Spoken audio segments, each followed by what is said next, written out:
ကျွန်တော်အခု demonstration လေးတွေလုပ်ပြမယ်။ဘာလဲဆိုတော့ဒီခြေတွေလက်တွေမှာတနက်တန်ရာရခဲ့လို့ရှိရင်အဲ့တန်ရာတွေကနေသွေးထွက်မလွန်အောင်လို့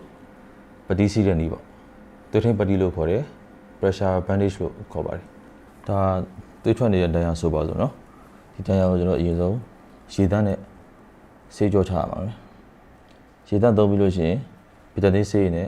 အနာကိုဆေးလို့ရပါတယ်။ပြီးတော့မှကျွန်တော်တို့သွေးထင်းပတိစီးရမှာပေါ့နော်။သွေးထင်းပတိရဲ့သဘောကတော့အထူဒီတလက်မအနည်းဆုံးရှိရပါမယ်။အဲ့ပေါ့အဲ့ဒီပတိနဲ့တန်ရာဘို့ဒါရအုပ်ပါမယ်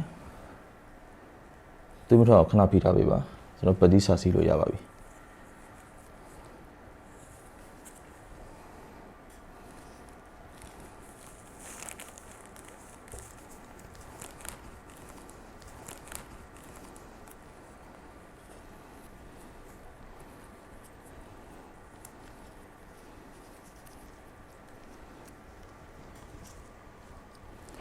ဖိအားပေါအောင်စီပါတယ်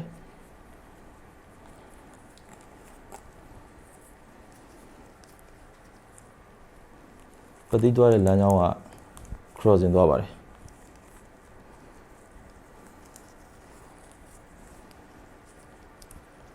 pressure ပေးပြီးစီပါတယ်ပြီးရင်နောက်တစ်ထပ်ထပ်စီပါတယ်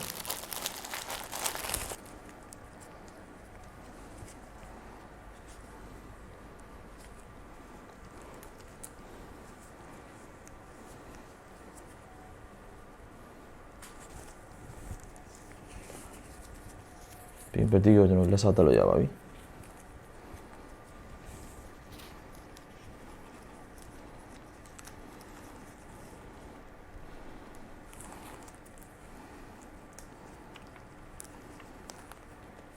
ပတိစီးပြီးရတဲ့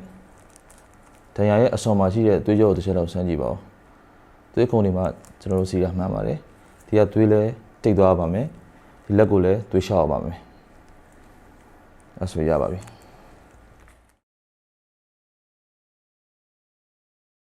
ပတိကင်မယ်ဆိုရင်ကျွန်တော်တို့ကဒီပတိကိုပလက်ကင်တာပေါ့နော်ဒီလိုနှောက်ကင်တာမျိုးကတော့တိတ်စီးရတာအဆင်မပြေဘူး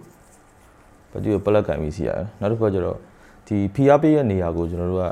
ကြက်ချေကပ်ပုံစံဒီလိုသွားတယ်ဒီလိုသွားတယ်ဒီလိုပြန်သွားတယ်ပေါ့နော်ဒါဖိအားပေးတဲ့ပုံစံကြက်ချေကပ်ပုံစံသွားရတာပေါ့နော်